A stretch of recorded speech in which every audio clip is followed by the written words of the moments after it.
Okay, continuing on. This is my boring Tuesday because I'm off from work, and thank you for showing up if you're watching this.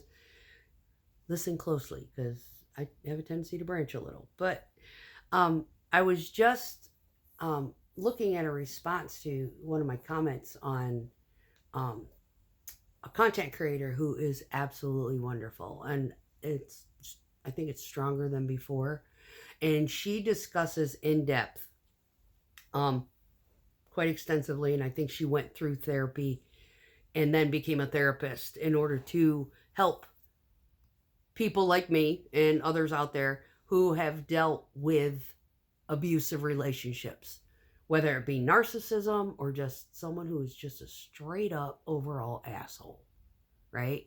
So she put out this video. This oh God, I'm going to link it because I shared it on Facebook. It's that good. It's that good. But one of the comments in there kind of, I was like, yeah, let's talk about misogyny. All right, now, I am a woman working in a man's world. I used to have a lot of videos, and there might be one or two out there where I'm recording from behind the wheel. The camera's propped up on the dash, and I'm just talking about generic stuff, like picking on the finisher in a fur coat because it was that cold. He called his girlfriend. She brought him a mink. Yeah, funny shit that happens at my job. Well, I have been doing this job for like 10 years now, and I absolutely love it.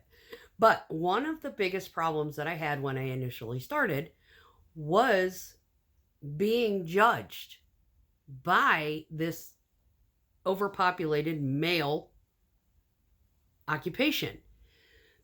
Not the drivers, not the people in the mixers, all right, that work alongside me in my company or even in other companies for that matter.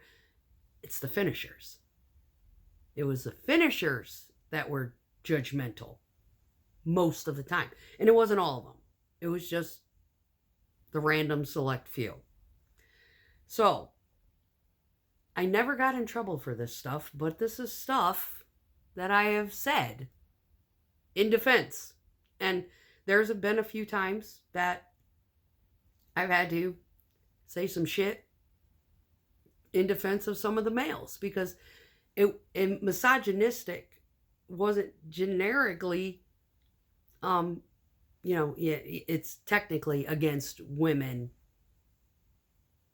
in their skills and basically looking down on us and thinking that we are no talent ass clowns. Okay.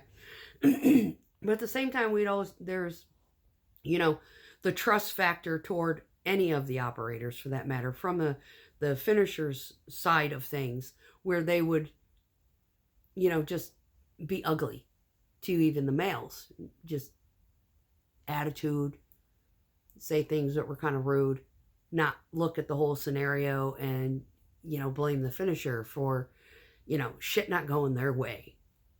And it wasn't the finisher. It's basically they didn't know what they were doing. But long story short, there's been a few times where I've pulled up on jobs and the finisher had zero faith in my competency whatsoever. And I've had to say a few quite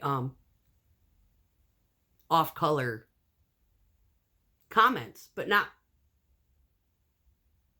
cussing, just pure generic wit. Now, this video may not be very long because I've only had to say it once or twice, well, maybe 3 or 4 times in 10 years. And I've also, yeah, if you don't have any faith in the fact that I know what I'm doing, then you can deal with hot concrete as you count the rocks as it hits the ground. No. And then you can explain to the company why it is you destroyed the truck. I said, it's not my fault that you don't have faith that I know what I'm doing. Right? Now, your femininity and or your appearance, for that matter, gives a perception. It's like judging the book by its cover kind of thing. So here I am when I start this job. Itty bitty skinny, no dreadlocks, well kempt, acrylic nails, girl, the only girl that they had employed within the driver aspect, like in 20 years. Yeah, that would be me.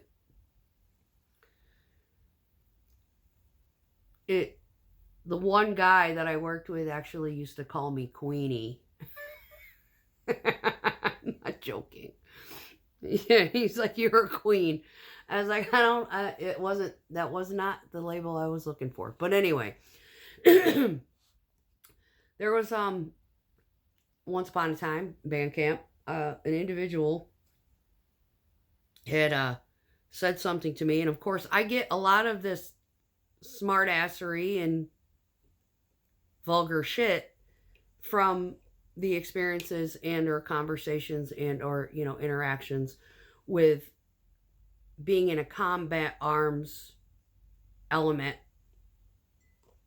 There's 25 females to every 1,000 males environment, right?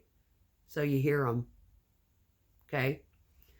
And then you take off with what you need from it. Anywho, so 2 NCOs duking it out about something.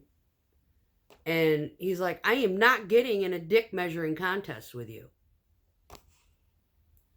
With somebody else, right? And I'm like, oh, like ear hustling this argument, right? And I was like, oh, that's fucking good, right? Store that away, right? So I ended up getting into this environment, being concrete mixer operator, and I ran across a situation where the guy was like undermining my skill level because I was a female. And I said, and I was venting basically to other finishers who had faith in what I did, and they about died laughing, because I was like, that son of a bitch sit there and call me a dumb bimbo, blah, blah, blah. He didn't sit there and try to do a dick measuring contest with me. I can assure you my cup size will always be fucking bigger. And they started laughing. And they're like, that is awesome. They were cracked right up, and they were like, hang in there, girl, you got this, right? Carry on. Year or so later, run into another one. Okay. Now this time, it was not directed directly at me as opposed to the situation that we were dealing with. And this guy was a nut job. So we got this big pour. We're pouring into a pump. The washout area is inaccessible, completely surrounded by a bunch of materials. There's no way to even get to it. It's this 40-foot truck, and they want us to squeeze it into an 8-foot area, right? Impossible with the arrangement of how they had everything set up. So we had our QC guy out there trying to, start, shit shuffling in order to give us room, in order for us to be able to expedite the rotation of the trucks. Pour out, wash out, get the hell out of there, go get another one, come back, right? So me and this other driver were pouring, right? And he got done. He had to wash out in the pump because the washout area wasn't ready yet. So here I pull up, I finish, I pour out.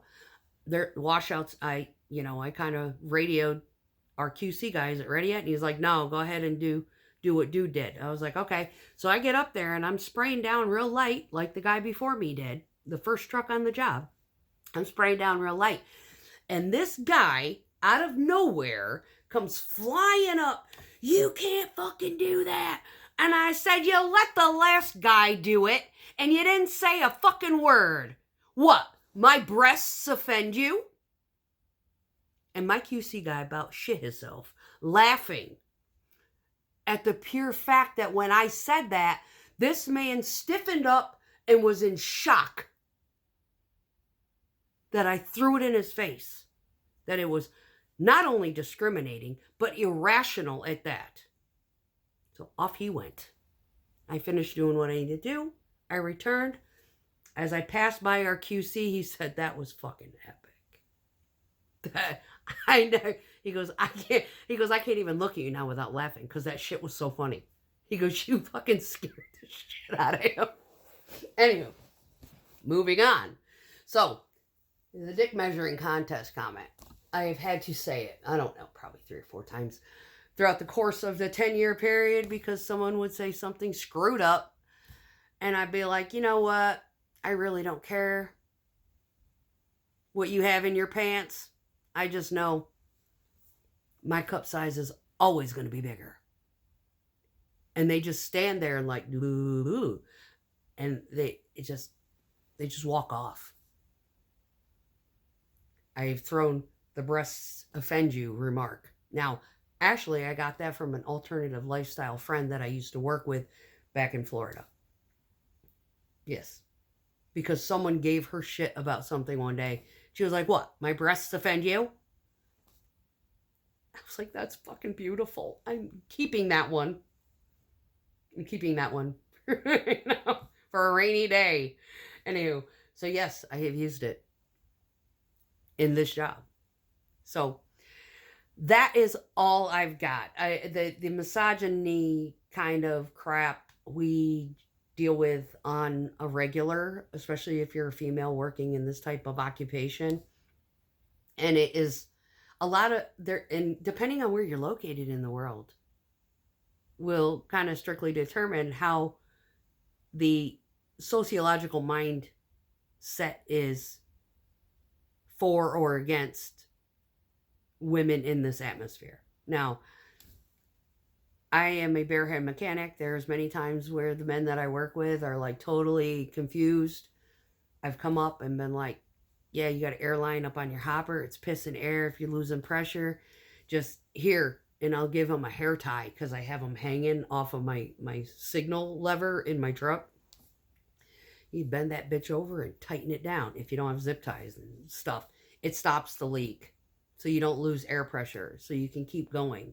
You might not be able to use your hopper, but at least you're not pissing air all over the place. You know, that kind of thing. They're like, wow, thank God for women in this environment. Yeah, because how many men carry a hair tie? Yeah, that kind of thing. So I've had to fix my own doing that technique. I've fixed others doing that technique.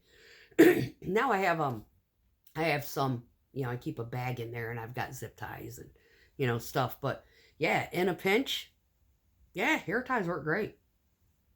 Just saying, we do have our usefulness here and there. So yeah, the comment about it, in the nested comments of that video, I'm not giving all of the criticism to men, because there are a lot of women out there who abuse their men, and of course it is a weak man at that they tend to bully and put a thumb on and put them in a submissive category. And it's a hard topic to discuss because there's a lot of men who get abused by the chauvinism, chivalry for that matter. They feel as though it is their responsibility to be good to their women. And then you have these really vicious, almost, is there a word that, the opposite, what is the antonym to misogynistic, pertaining to women's abuse toward men? And it's, the reasons are the same. It's control and ego and, who's the insecure one? The one that stays or the one that needs to control? Loaded question there.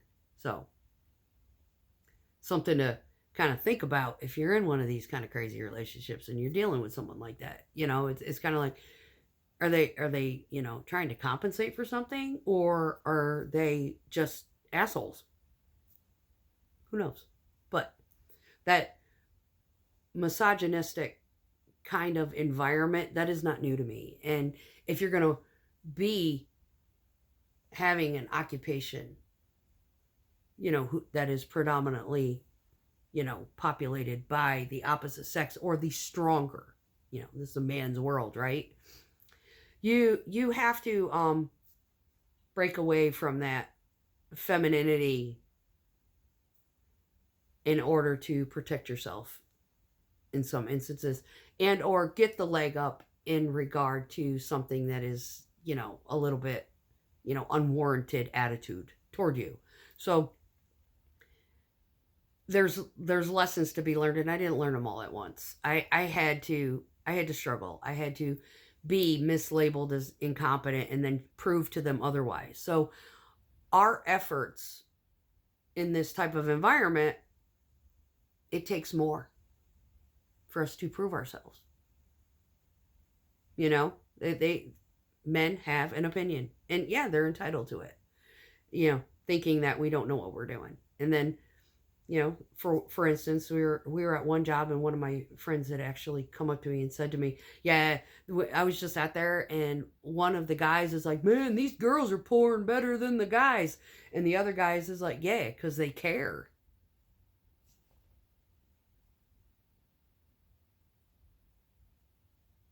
You see,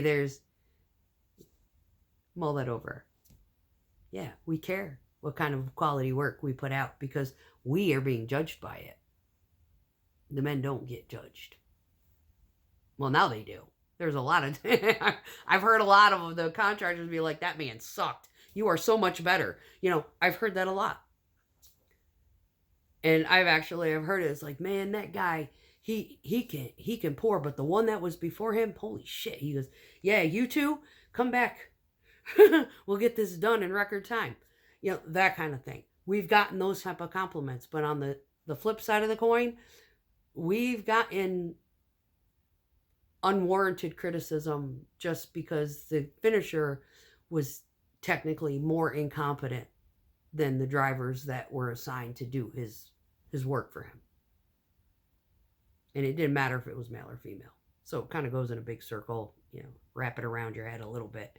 But yeah, there's a lot of stress to it, and there's a lot of emotional stuff, and women happen to take that kind of verbal insult a little bit more personal than men. Men can brush this shit off. I don't know if it's maybe the estrogen or the testosterone or what, but on the misogyny type of things, yes, we deal with it every day.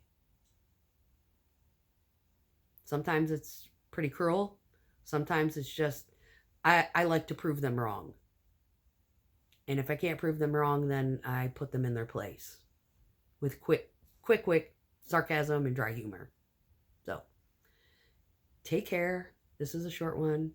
Hope you get it now. But you wonder where my personality comes from? You can thank combat arms in the U.S. Army. Yeah. They created this monster. Now I'm out here sharing it with you. Peace out.